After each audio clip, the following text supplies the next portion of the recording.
Hello everyone, कैसे हैं आप सभी। आई होप सभी अच्छे होंगे। तो आज करेंगे भी सेकंड चैप्टर है ये 12th क्लास का, electrostatic current and resistance. First chapter हमने पूरा कर लिया जिसमें हमने देखे भी बहुत सारे क्वेश्चंस उठाए गए थे। सिंगल चैप्टर से 5 से 6 क्वेश्चन आए हुए थे। तो इस चैप्टर में भी मैं लास्ट में दिखाऊंगी कि कितने PYQ आए हुए हैं पीछे के, कितने इस चैप्टर से क्वेश्चंस उठाए गए हैं। लास्ट में सारे सोल्व करवाऊंगी हर बार की तरह। और ये शॉर्ट नोट्स भी पहले ही देख लो। और ये जो PDF है इनकी मैं टेलीग्राम पे शेयर कर देती हूँ भाई। जिसने भी जो नया स्टूडेंट है टेलीग्राम को फॉलो नहीं किया तो फॉलो कर ले, फिजिक्स बाय सुमन डोल। और जो पोस्ट है ना यूट्यूब पे, जो पोस्ट वाला ऑप्शन होता है प्लेलिस्ट का अलग, पोस्ट का, वो पोस्ट पे जाओगे वहाँ भी टेलीग्राम का लिंक है। पोस्ट मैंने उसी दिन डाली थी उसमें, वहाँ से भी आप उसको ज्वाइन कर सकते हो। ठीक है, वहाँ मैं शेयर कर देती हूँ चीज़ें। तो देखिए नेक्स्ट है आज इलेक्ट्रोस्टैटिक करंट। एक्चुअल में करंट क्या होता है? करंट होता है अभी flow of electron in a particular direction. जब बहुत सारे इलेक्ट्रॉन हैं वो एक पर्टिकुलर डायरेक्शन में फ्लो करने लग जाए, वो क्या बन जाता है? करंट, जिसका फॉर्मूला होता है I=Q/T, charge per unit time. Charge को मेजर करते हैं कूलाम से, और टाइम की यूनिट होती है सेकंड, और टाइम की होती है, टाइम लिखती है मैंने सेकंड। और इधर आई करंट है जिसको मेजर करते हैं एम्पीयर में। एक होता है भी रेजिस्टेंस। रेजिस्टेंस क्या करता है? जो करंट होता है ना सर्किट में उसका अपोज करता है, उसको विरोध करता है। तो अपोज करता है करंट को, और रेजिस्टेंस को R से रिप्रेजेंट करते हैं जिसका यूनिट होता है ओम। ठीक है, तो Q एक क्वांटाइजेशन ऑफ, हमने पिछला फर्स्ट उसमें यूनिट में पढ़ा था क्वांटाइजेशन ऑफ चार्ज। Q=अन्य, किसी भी कंडक्टर में कितना चार्ज है वो हम मेजर कर सकते थे अगर हमें नंबर ऑफ इलेक्ट्रॉन पता हो, और एक इलेक्ट्रॉन पे पता है कितना चार्ज होता है 1.6 × 10⁻⁻19। तो इसको मल्टीप्लाई करोगे ना तो टोटल चार्ज आ जाता है। ठीक है, नेक्स्ट अभी EMF ऑफ ए सेल। दो चीज़ें होती हैं यहाँ, मैं नोट्स में पढ़ाने से पहले थोड़ा सा बता देती हूँ भी, उनको अच्छे से समझ लो पूरा, फिर चैप्टर ये लगा लो, निचोड़ समझ आ जाएगा। एक होता है EMF और एक होता है पोटेंशियल। ठीक है, दोनों का मतलब क्या होता है? जब सर्किट में हमने पोटेंशियल को सेट करके छोड़ दिया और चार्ज पता है कहाँ से कहाँ आते हैं, high potential to low potential charge move करते हैं। ठीक है, तो सेट करके छोड़ दिया, तो जब सर्किट में कोई करंट नहीं है, I=0, सिर्फ अरेंजमेंट किए, सिर्फ सेटअप किया है, तो वहाँ जो पोटेंशियल होता है उसको रिप्रेजेंट करते हैं हम EMF से। EMF क्या होता है कि मैक्सिमम पोटेंशियल डिफरेंस सर्किट में। कब? जब सर्किट में कोई करंट नहीं है। और ये कब होता है? जब सर्किट में करंट स्टार्ट हो जाए भी। ठीक है, तो इसको V से रिप्रेजेंट करते हैं, मीनिंग दोनों का सेम है, तो इसको भी वोल्ट से यूनिट होता है और इसका भी वोल्ट यूनिट होता है। इसका पोटेंशियल डिफरेंस क्या होता है? अब सर्किट में स्टार्ट हो गया अभी करंट हो गया, तो चार्ज मूव कर रहे हैं हाई पोटेंशियल टू लो, तो अब जो पोटेंशियल डिफरेंस है इससे कम हो गया, तो जो पोटेंशियल होता है, पोटेंशियल डिफरेंस हमेशा EMF है उसकी वैल्यू से थोड़ा सा कम होता है। कैसे? जैसे एग्जांपल दूं, पानी का लेवल मैंने सेट कर दिया भाई, पानी कहाँ मूव करेगा? High level to low level.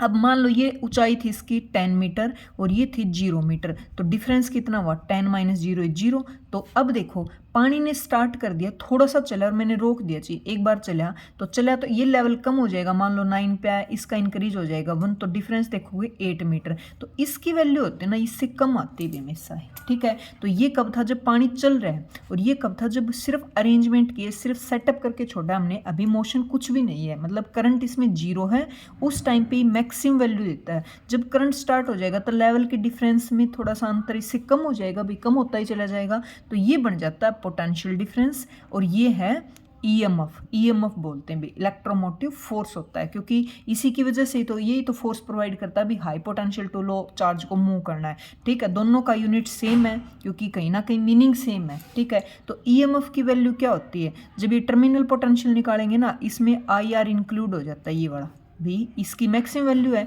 तो ये V में IR जुड़ जाता है। R होता है इंटरनल रेजिस्टेंस, ये होता है करंट। उस स्टार्टिंग में जब करंट 0 है तो देखो E और V दोनों बराबर हैं। ठीक है, जब करंट 0 नहीं है तो इसकी वैल्यू V की निकालोगे तो पहले वाली मैक्सिमम वैल्यू से देखो कुछ माइनस हो जाएगी, मैक्सिमम वैल्यू में से कुछ घटेगी तब इसकी वैल्यू आती है, तो मतलब V लेस देन है भाई E से। ठीक है, ये भी स्टेट में पूछा गया है, जो टर्मिनल पोटेंशियल होता है ना वो EMF से लेस वैल्यू देता है। क्यों? क्योंकि करंट वाला ये वाला फैक्टर इंक्लूड हो गया।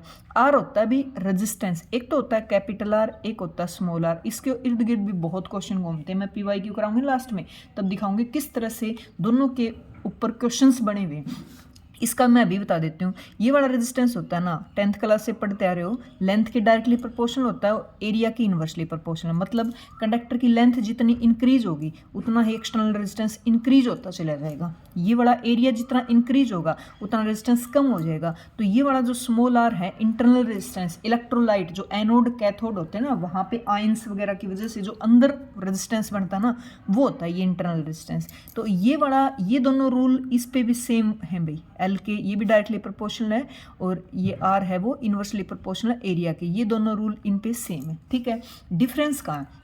ये वाला टेम्परेचर बढ़ने से रेजिस्टेंस की वैल्यू कम हो जाती, नहीं इंक्रीज हो जाती भी, इंक्रीज जो कंडक्टर वगैरह हैं, क्योंकि टेम्परेचर बढ़ाओगे ना तो मतलब हीटिंग इफेक्ट, कोलिजन ज़्यादा बढ़ के करंट की वैल्यू कम देता है। करंट कम मतलब रेजिस्टेंस बढ़ जाता है भाई। तो एक्सटर्नल रेजिस्टेंस होता है टेम्परेचर के साथ बढ़ता है, जबकि टेम्परेचर बढ़ाने से इंटरनल रेजिस्टेंस कम होता है, क्योंकि बहुत सारे आयंस मूव करेंगे, चार्ज का मोशन बहुत ज़्यादा होता है, मतलब करंट ज़्यादा मिलेगा, रेजिस्टेंस ही बड़ा कम होता है। एक तो ये डिफरेंस है दोनों में, ध्यान रखना। यहाँ पे टेम्परेचर के ऊपर यहाँ पे फंसाया जाता है, क्योंकि पता है सभी को, ऐसे याद कर लेते हैं टेम्परेचर बढ़ाने से भाई करंट कम होता है सर्किट का, कंडक्टर का, तो रेजिस्टेंस बढ़ता है, जबकि इंटरनल रेजिस्टेंस में अपोजिट है एकदम, ठीक है। तो लेंथ बढ़ाओगे, अब रेजिस्टेंस क्या है, रुकावट का काम करता है करंट के लिए। ऐसे मान लो कोई व्हीकल चल रहा है, जैसे रोड है उस पर व्हीकल चल रहा है, वो करंट मान लो, और रास्ते में रोड है, खड्डे आ रहे हैं, वो रेजिस्टेंस भाई इसको रुकावट का काम करेंगे। तो एक तो व्हीकल को यहाँ तक यहाँ जाना था,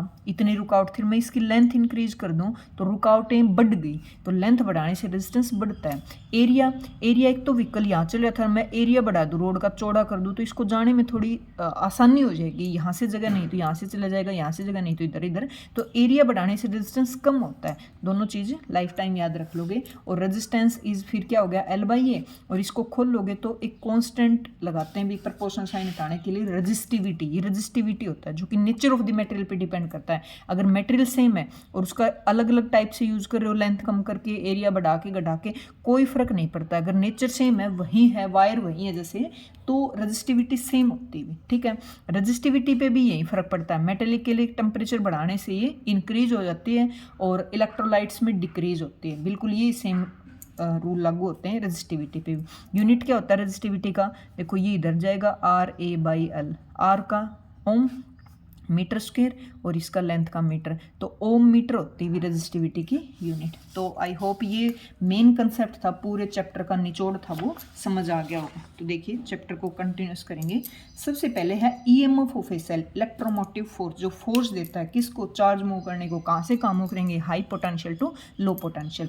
तो EMF of a cell is defined as the maximum potential difference between two electrodes of a cell when no current is draw, जब उसके अंदर कोई करंट नहीं है उस टाइम मैक्सिमम पोटेंशियल होता है भी, ठीक है। नेक्स्ट है ड्रिफ्ट वेलोसिटी, जिसको वीडी से रिप्रेजेंट करते भी, नाम से ही पता चल रहा है वेलोसिटी है ड्रिफ्ट। ड्रिफ्ट मतलब इलेक्ट्रॉन्स को एक वेलोसिटी प्रोवाइड कर देना, ठीक है। तो क्या होता है, इलेक्ट्रॉन पहले रैंडमली ऐसे ऐसे मोशन होता है, ठीक है, बाहर लगा दिया इलेक्ट्रिक फील्ड। एक्चुअल में इलेक्ट्रिक फील्ड क्या होता है, एक मिनट ये भी मैं पेज पे बता देती हूँ ताकि बिल्कुल क्लियर हो जाए, भी डाउट का कहीं नामो निशान ना हो।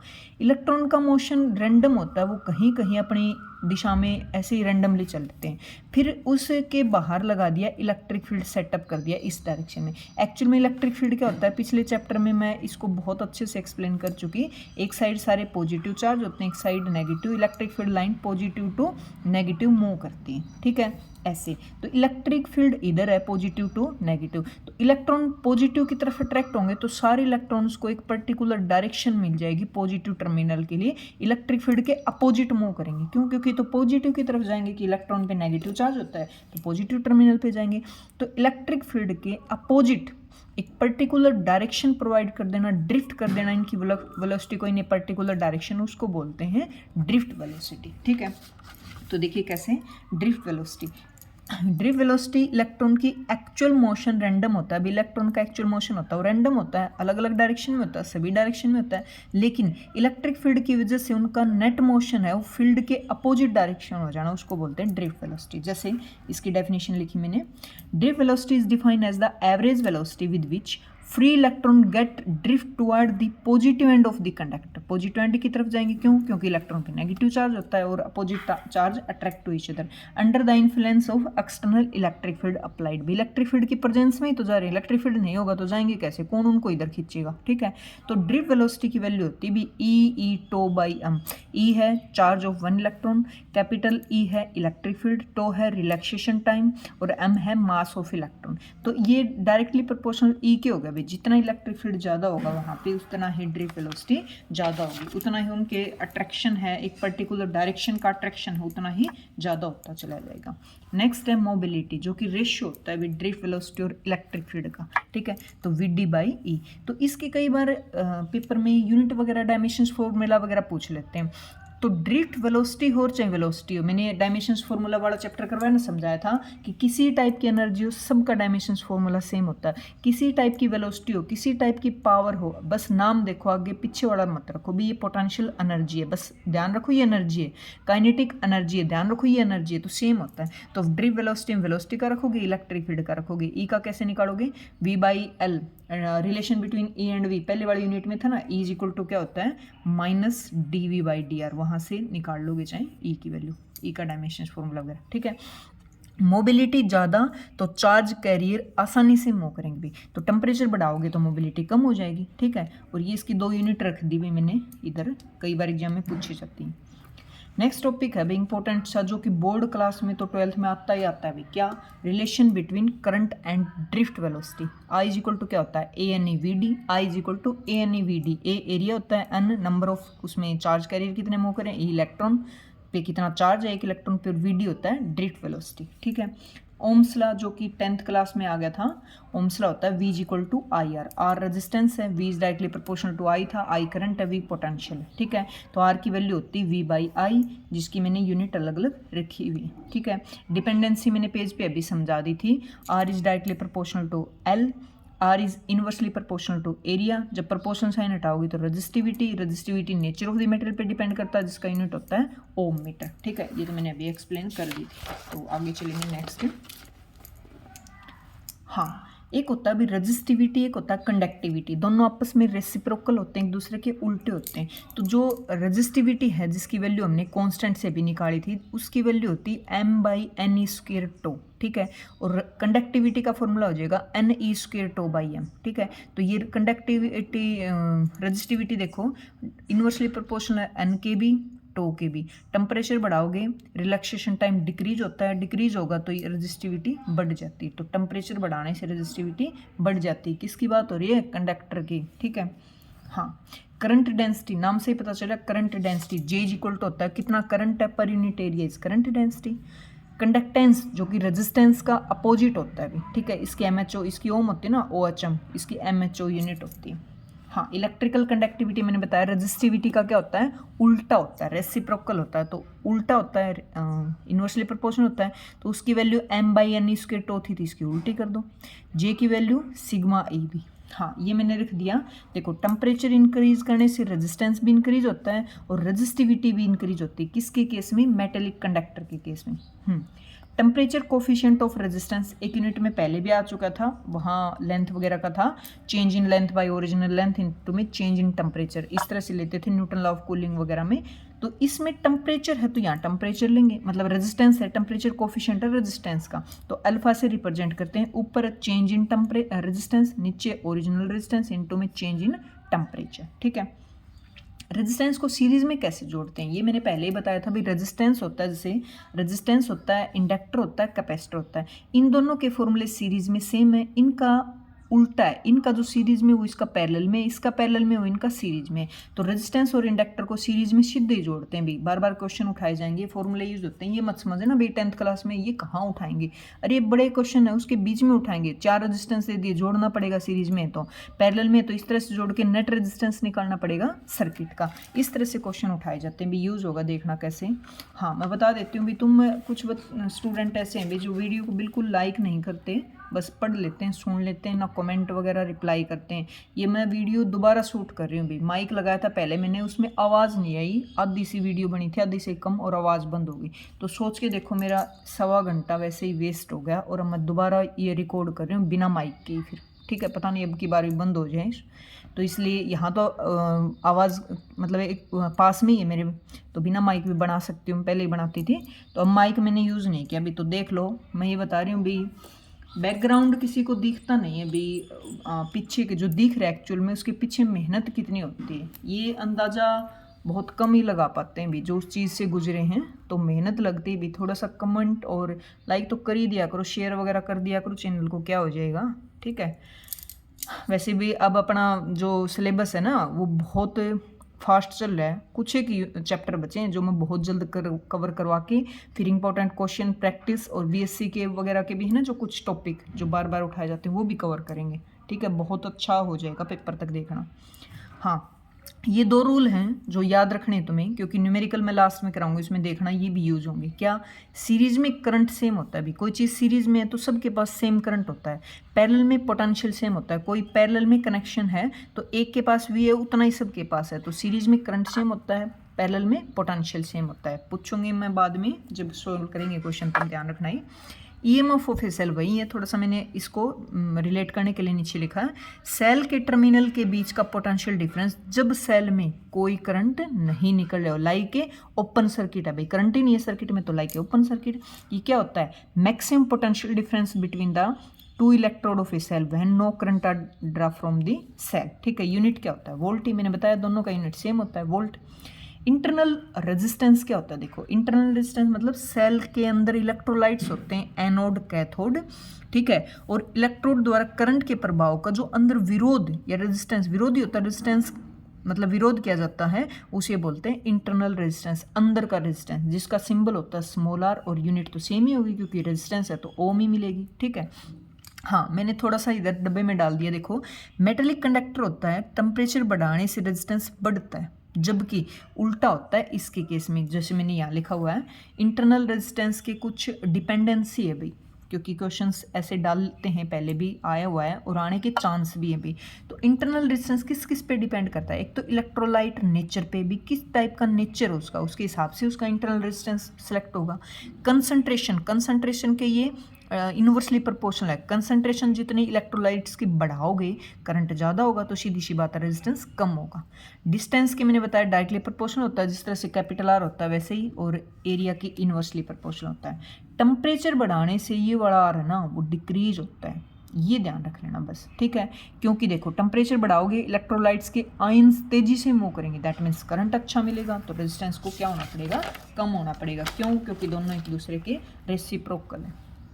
आगे देखो ई का रिलेशन क्या है, बड़ा कौन ये, तो इसमें कुछ जुड़ेगा तब ये वैल्यू देगा, तो E is equal to V plus में I R, R current, R I current है और स्मॉल आर इंटरनल रेजिस्टेंस।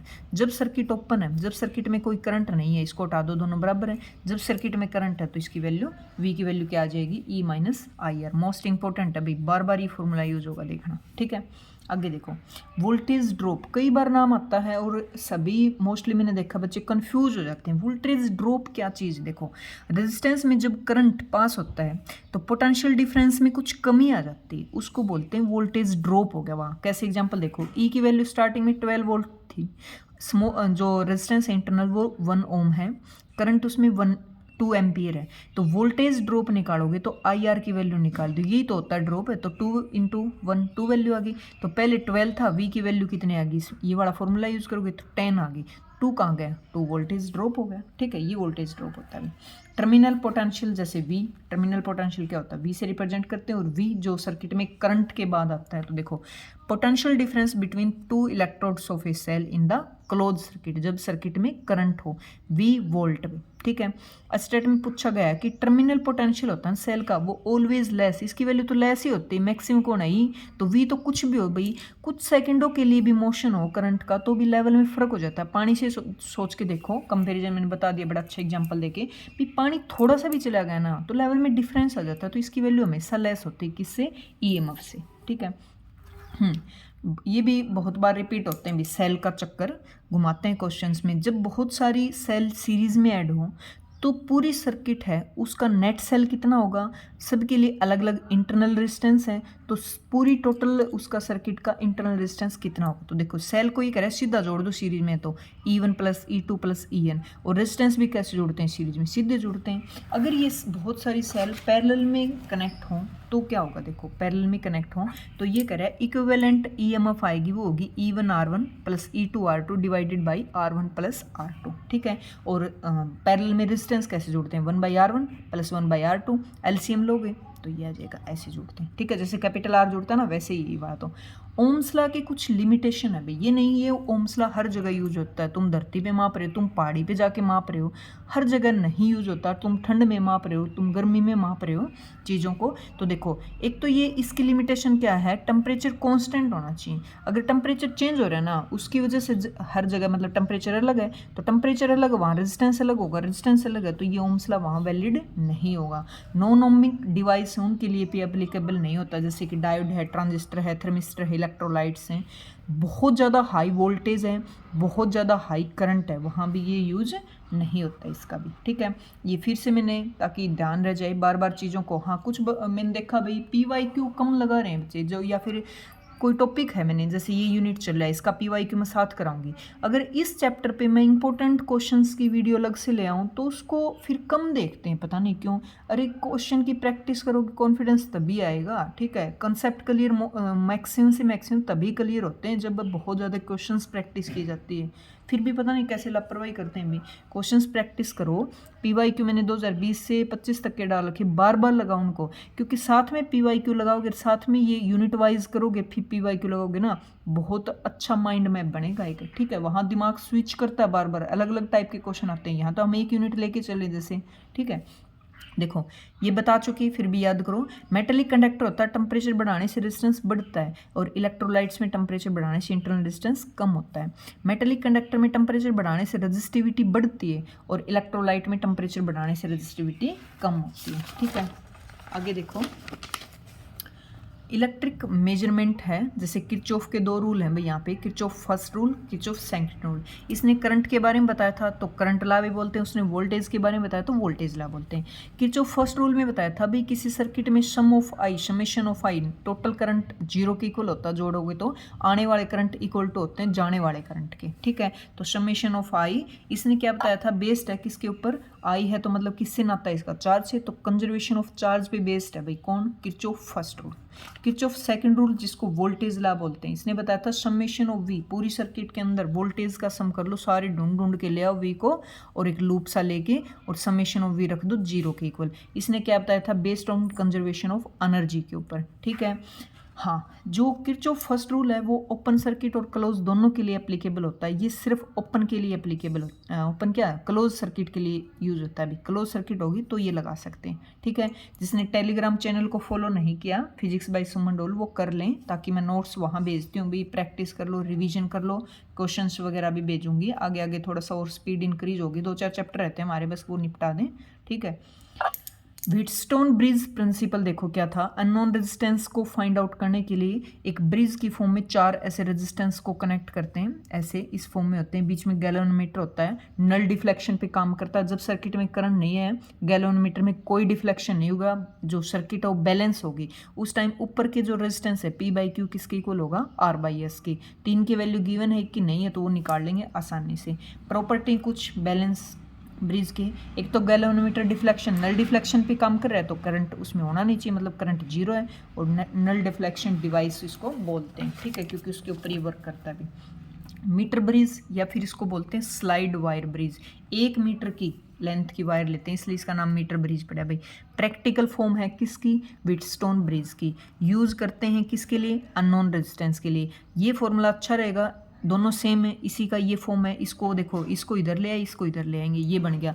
ये होता है जो रेजिस्टेंस गिवन है, ये होता है जो पता नहीं हमें, अननोन है, is equal to L length 100 minus L, ठीक है। इसकी वायर की जो लेंथ होती है कितनी होती है, 1 मीटर या फिर 100 सेंटीमीटर।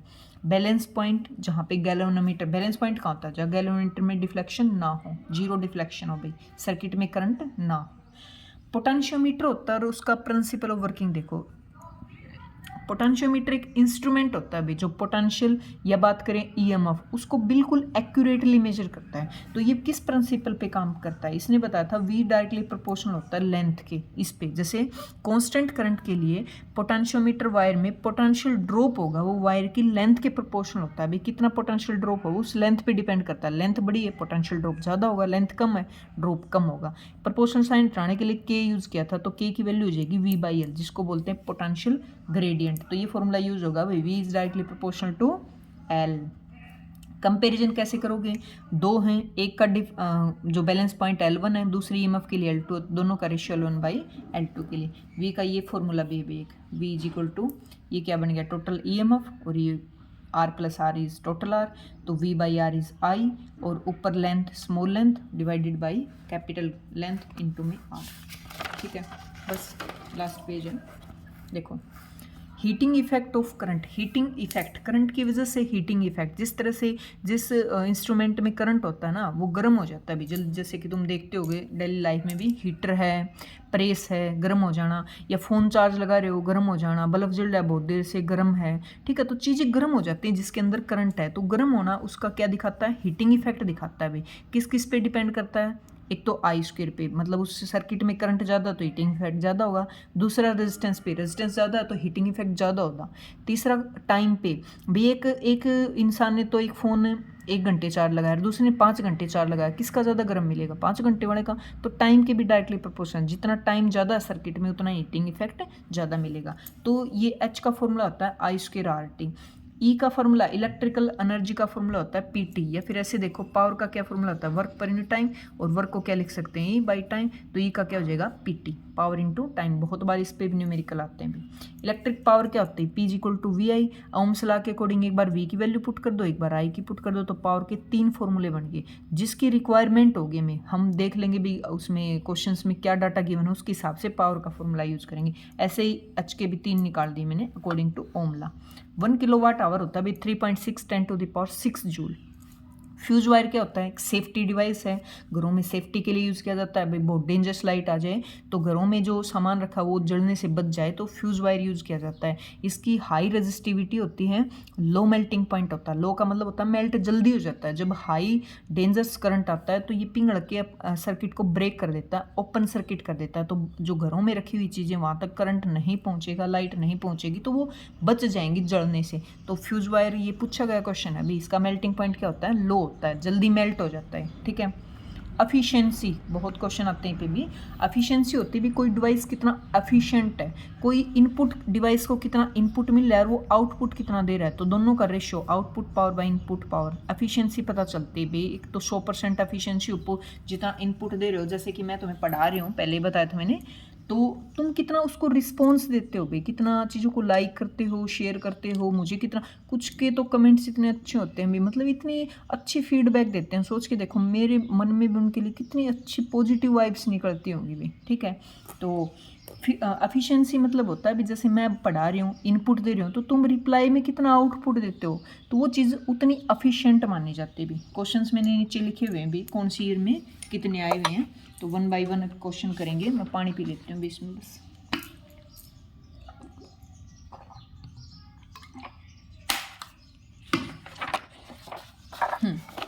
1 बाय 1 क्वेश्चंस करेंगे समझते हुए एक चीज़ को। ये पिछला ही है भाई 2024-25 वाला, इसमें डाला गया। देखो, choose the incorrect statement. Paper में हमेशा ऐसे घुमाते हैं इनकरेक्ट ढूंढ, 3 करेक्ट है एक इनकरेक्ट है, वो तुम्हें इनकरेक्ट है वो ढूंढनी कौन सी है। किसके लिए पूछ रहा है, इंटरनल रेजिस्टेंस जो कि होता है स्मॉल r, सेल का अंदर का रेजिस्टेंस, उनके लिए मैंने प्रॉपर्टी सारी पढ़ाई, ढूंढो कौन सी गलत है इसमें। It increase with increase in temperature, ये गलत है। इंटरनल रेजिस्टेंस तो टेम्परेचर बढ़ाने से बहुत ज़्यादा उनके जो अंदर है उनकी स्पीड बढ़ जाती है, मोशंस की, करंट बहुत ज़्यादा मिलता है, तो इंटरनल रेजिस्टेंस तो कम होता है। इसने कहा कि टेम्परेचर बढ़ाने से बढ़ता है, तो गलत है भाई, पहला ये आंसर मिल गया। It is directly proportional to distance between the electrode, बिल्कुल, क्योंकि आर इज किसके होता है, आर इज डायरेक्टली प्रोपोर्शनल होता है, सही है। Depend on the nature of the electrode, मैंने बताया था नेचर पे डिपेंड करता है भाई किस टाइप का इलेक्ट्रोलाइट्स यूज़ किया गया है उसके हिसाब से आर की वैल्यू सेट होती है, ये भी सही है।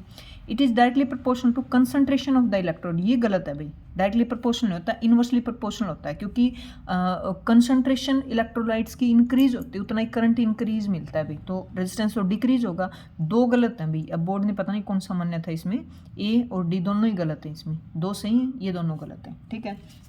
नेक्स्ट क्वेश्चन देखो, ये एक ईयर का ये पेपर है भाई, रेशियो देना हमेशा रेशियो वाले क्वेश्चन में सिर्फ उस फॉर्मूला की जो बात है डिपेंडेंसी है उसको उठा लिया करो, कांस्टेंट वगैरह का रेशियो में कोई काम नहीं होता भाई। जैसे क्या दिया इसने, an electric current of 14 ampere, 14 ampere पूरी सर्किट का करंट है भाई, आई की वैल्यू दे दी 14 एम्पियर। फिर क्या कहा देखो, इज डिवाइड इनटू 3 ब्रांच, 3 में ब्रांच में डिवाइड कर दिया, पैरेलल कॉम्बिनेशन, थोड़ी सी बड़ी करूँ क्या स्क्रीन, ओके ओके ठीक है। 3 ये वाला करंट था ऐसे और 3 वायर निकल गए ऐसे, फिर 3 में डिवाइड हो गया।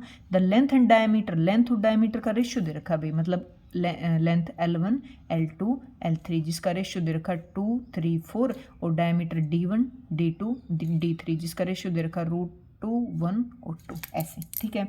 The current in each branch if the wire are same material, same material का यूज केस का मतलब रजिस्टिविटी सेम है, विल बी रिस्पेक्टिवली, तो करंट की वैल्यू बतानी है भाई, तीनों करंट की I1 I2 I3 की वैल्यू निकालनी। 3 ब्रांच है ना, यहाँ आई करंट था, या मान लो I1 गया, यहाँ I2 गया, I3 गया, तो तीनों करंट की वैल्यू बतानी। देखो करंट का सीधा सीधा नाता लेंथ और डायमीटर से नहीं होता, जहाँ तक हमें फॉर्मूला याद है नहीं होता, बट हम याद कर पा रहे हैं कि रेजिस्टेंस का लेंथ या एरिया से बिल्कुल रिलेशन होता है और रेजिस्टेंस का करंट से होता है। देखो कैसे करोगे सोल्व, करंट होता है वो इनवर्सली प्रोपोर्शनल होता है आर के, और R is directly proportional to length और डिवाइडेड बाई एरिया, और लेंथ और एरिया को लिख सकते हैं पाई आर स्क्वेयर, मतलब L बाई आर स्क्वेयर। और रेजिस्टेंस का चाहे तुम L बाई आर स्क्वेयर लिखो और चाहे डायमीटर की फॉर्म में ले लो, ये दोनों रेशियो में मैं बता रही हूँ ना, क्योंकि डायमीटर का आधा रेडियस होता तो 2 तो कांस्टेंट कट जाएगा सभी में, तो ये ले लो। R का हमने निकाल लिया ये वाला रिलेशन, तो बस I के साथ ले जाओ, I प्रोपोर्शनल है 1 बाई आर के, तो इसका उल्टा कर दो D स्क्वेयर बाई L के, ये देखो करंट के साथ हमने रिलेशन बना दिया। अब डायमीटर ऊपर रखो, डायमीटर का स्क्वायर करो, ऊपर 2 आएगा, ये 1 आएगा, ये 4 आएगा, नीचे लेंथ का कितना है 2 3 और 4, देखो ये कट गए, तो रेशियो आ गया 1:1/3:1, किसका, करंट का, ठीक है। I1 I2 I3 की फॉर्म में निकाल लिया, तो मल्टीप्लाई कर दो 3 से ताकि फ्रैक्शन चला जाए यहाँ से, ये बच जाए, किसका रेशियो आ गया I1 I2 I3 का, ठीक है।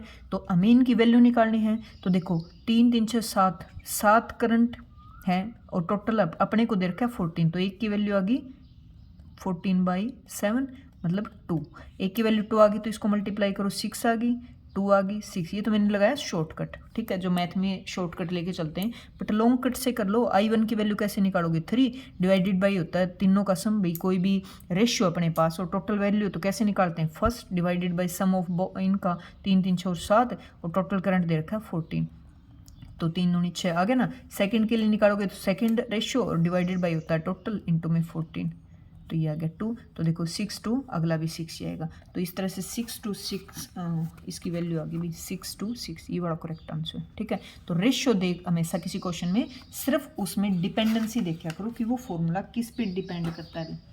2022 का इसमें है 125 का क्वेश्चन भी, 125 ही देखो,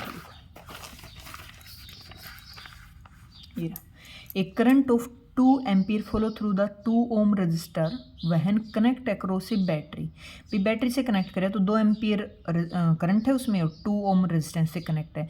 सेम बैटरी सप्लाई, ई की बात करें सेम सप्लाई किया तो करंट ये है और अब की बार रेजिस्टेंस ये है, तो इंटरनल रेजिस्टेंस बैटरी का बताना, मतलब स्मॉल आर की वैल्यू बतानी भी कितनी होगी। देखो क्या क्या चीज़ें, पहले के केस में करंट है 2 एम्पीयर और रेजिस्टेंस है 2 ओम, तो V की वैल्यू क्या आ जाएगी, V इक्वल टू होता है IR मतलब 2 × 2 इज 4 वोल्ट आ गया। सेकंड के केस में I की वैल्यू कितनी हुई 0.5 है और R की वैल्यू है 9 ओम, तो V की वैल्यू बताओ कितने आ गई, V1 मान लो, इसको 2 मान लो, मल्टीप्लाई करोगे 0.5 को 9 से 9.45 4.1 वोल्ट, V1 V2 आ गई। अब इसने बोला दोनों के केस में EMF हो सेम है, ये चीज़ गिवन है, ये यूज करेंगे बस, इसी की कंडीशन हमें यूज़ करेंगे। तो ई का फॉर्मूला बताओ, फर्स्ट के केस में क्या बनेगा, ई का फॉर्मूला होता है V प्लस आई आर, जो मैं बोल रही थी गोट के पी जाना, ठीक है। तो फर्स्ट के केस में पुट करो, इसके केस में V1 प्लस में आई आर, अगले के केस में V2 प्लस में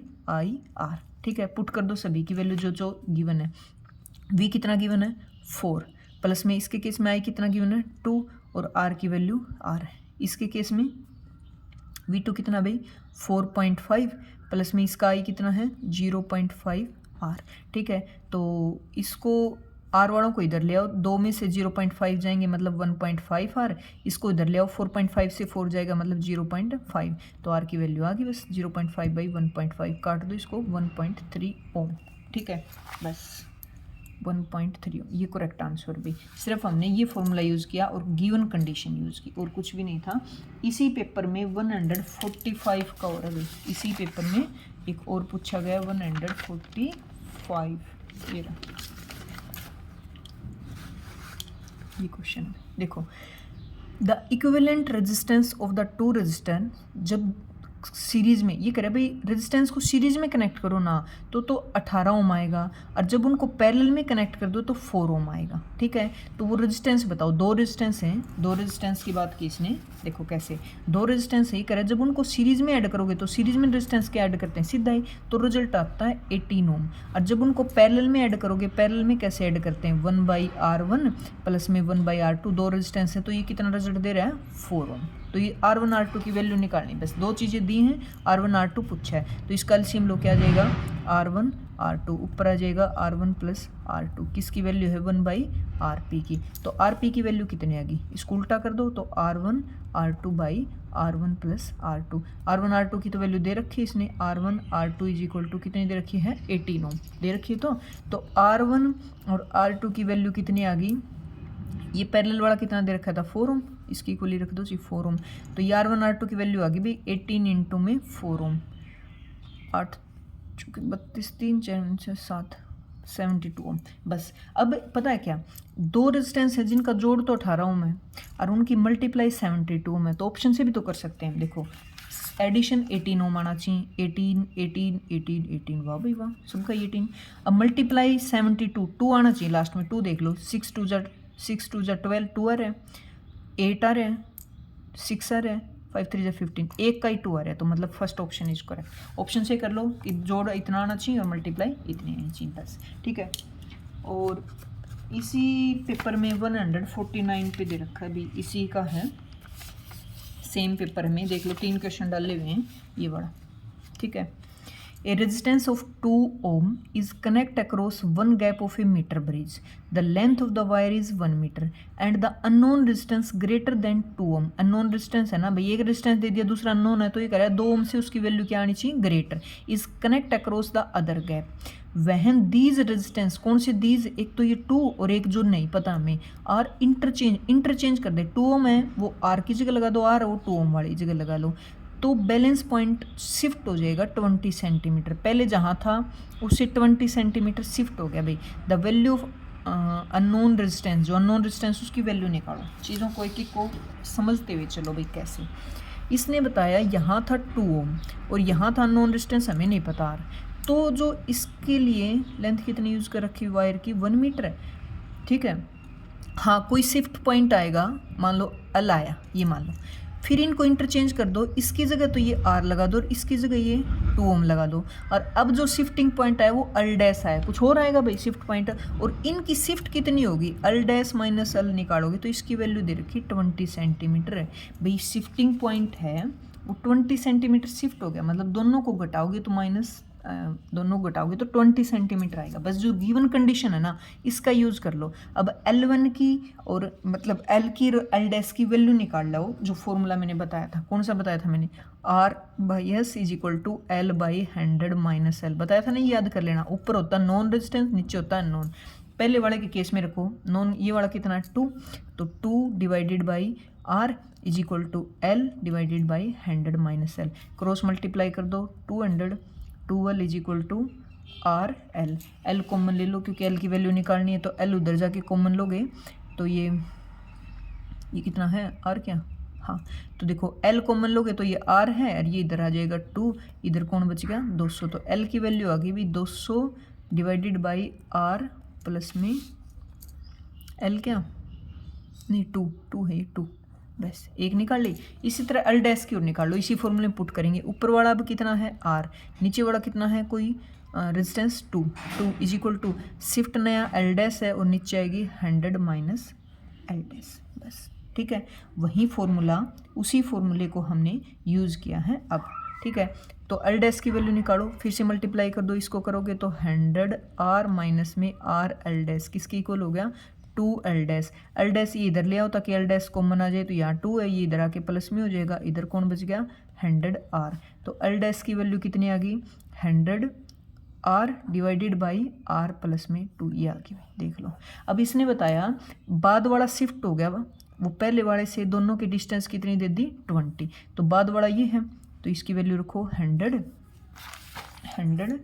are divided by R plus में 2 माइनस में एल की वैल्यू कितनी थी 200 डिवाइडेड बाई आर प्लस में 2 किसके इक्वल है 20 की। तो आर प्लस में 2 एलसीएम ले लो, तो 100 आर माइनस में 200 किसके इक्वल आ गया 20 की। तो ये उधर चला जाएगा, तो 100 आर, ये मैंने कैपिटल आर यूज़ कर लिया, अभी वैसे स्मॉल आर यूज़ करना था ना, या कैपिटल आर।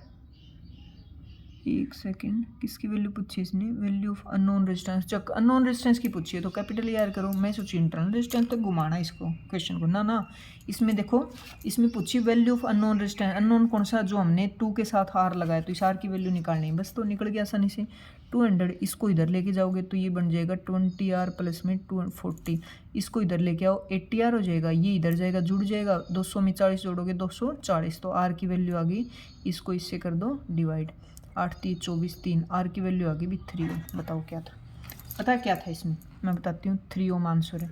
इसमें था एक कंडीशन दी थी कौन सी, ये वाली, इसका यूज़ करना, और इसका यूज़ मतलब तुम्हें दिख रहा है शिफ्ट होगी, लेंथ शिफ्ट होगी, तो 2 लेंथ हैं, पहले कहीं और था जब ये वाले रेजिस्टेंस ऐसे जुड़े थे, इंटरचेंज करते ही शिफ्ट कहीं और है, तो दोनों का डिफरेंस है वो 20 दे रखा है। तो सीधी सी बात है एल और एल डैश की वैल्यू निकाल के यहाँ पुट करनी थी।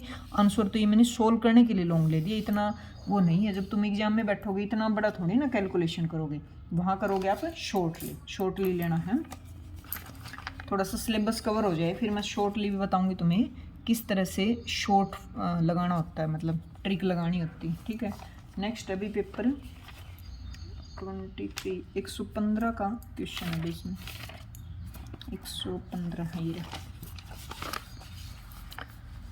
देखो अंडर व्हाट कंडीशन, किस कंडीशन में will the value of current in the wire of resistance R be the same for combination of unidentical cell series और पैरेलल। ये कह रहा है ऐसी कौन सी कंडीशन है, रिलेशन बताना भी आर और स्मॉल आर में, उस कौन सी कंडीशन पे जो हम एन सेल को सीरीज में लगाएं और एन सेल को पैरेलल में लगाएं और दोनों में करंट सेम हो। देखो कंडीशन तो इसमें भी दे दी, करंट सेम वाले भी करंट सेम हो, बस तो हम उसको ही फॉलो करेंगे।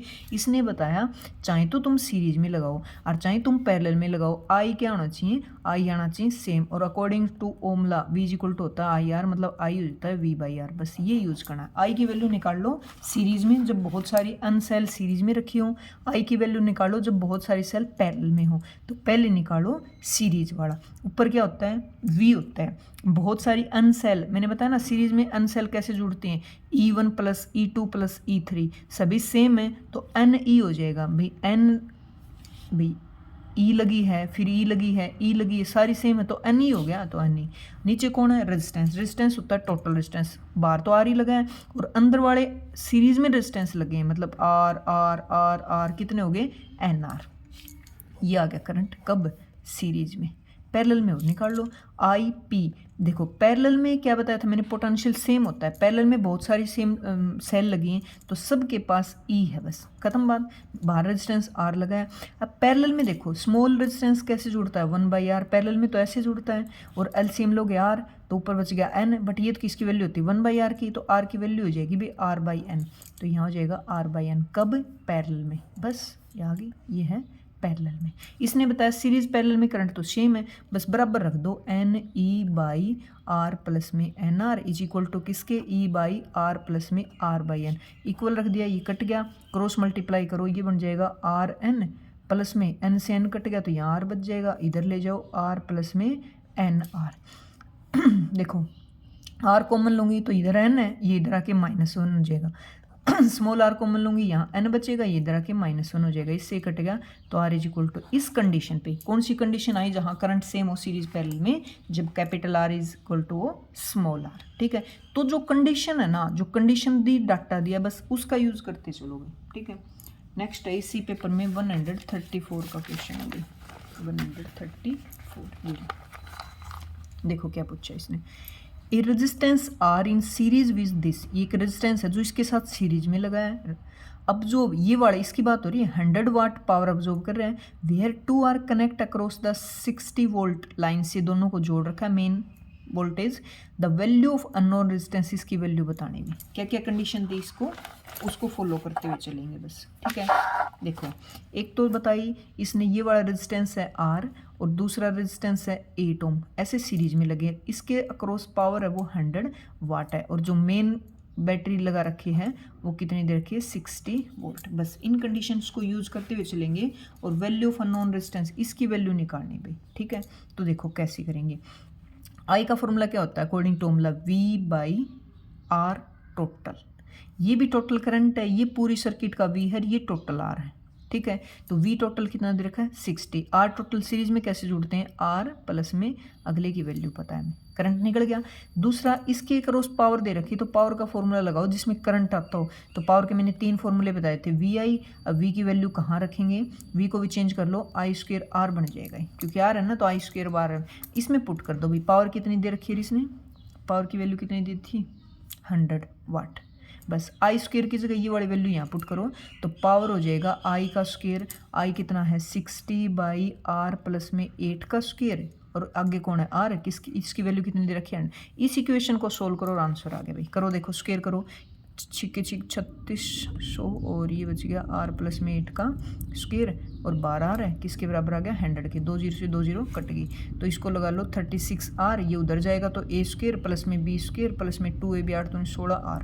ठीक है, तो ये बनेगी भाई R², इसको इधर ले जाके माइनस करोगे तो 16R, और प्लस में कौन है 64 इज इक्वल टू 0। 2 नंबर बताओ जिनका सम तो -16 आना चाहिए और मल्टीप्लाई 64, तो वो नंबर है भी कितने, 16, अच्छा ये 20 बचेगा, 20 इसमें से जाएंगे, 20 बचा, तो देखो 16 ले लो, 16R और -4R प्लस में 64, कॉमन लो, इधर R लो कॉमन, इधर R लो, तो R की वैल्यू आ जाएगी भी 16 और 4। ठीक है, 16 और 4, 2 वैल्यू आई अपनी 16 और 4। देख लो क्या था, जो हमने गिवन कंडीशंस को फॉलो किया था, और अपना आंसर फटाफट निकल आए। लास्ट क्वेश्चन रहेगा भाई आज का ही, क्या, in measuring the internal resistance R of a cell the EMF is, पहले बैलेंस हो रही थी 90 सेंटीमीटर पे, on the wire carrying a constant current, when resistance 5 ohm लगाया, कनेक्ट द सेल, मतलब कनेक्ट पूरी सेल को, बाहर वाला रेजिस्टेंस 5 ओम लगा रखा भाई। The terminal potential difference of the cell is now, अब बैलेंस हो रही 45 पे, तो वैल्यू बतानी भी स्मॉल r की। पेज ले लेती हूँ मैं नया। देखो क्या क्या चीज़ें गिवन है। पहले जब सर्किट में करंट नहीं था, एक्सटर्नल रेजिस्टेंस नहीं था, तो EMF थी वहाँ भाई, टोटल अपना पोटेंशियल था वो लेंथ की क्या होता है, डायरेक्टली प्रोपोर्शनल, तो किस पे बैलेंस हो रहा था वो 90 पे। फिर सर्किट को बाहर रेजिस्टेंस प्रोवाइड कर दिया, उसमें करंट आया तो V बन गया ये तो, और ये किस पे बैलेंस हो रही है 45 पे, तो E/V का रेशियो कितना आ गया 90/45, 2 रेशियो आ गया। जो गिवन बात है वो तो पक्का ही तभी दिए गए ने यूज होगी इसका। तो फिर आगे देखो क्या चला, इंटरनल रेजिस्टेंस तक पहुंचना है, तो ई का इनका आपस में क्या नाता है, V is equal to IR, V में ये जुड़ता है तभी बनता है। अगर मैं दोनों साइड V से डिवाइड करूँ ताकि ऊपर वाला यूज कर लूँ, तो यहाँ बच जाएगा ये, और ये बन गया। अच्छा, V/I किसके इक्वल होता है R के, तो इसकी वैल्यू कितनी है 2 इज इक्वल टू 1 प्लस ये किसके इक्वल हो गया R/R के, तो मल्टीप्लाई कर दो, तो R/R इज इक्वल टू,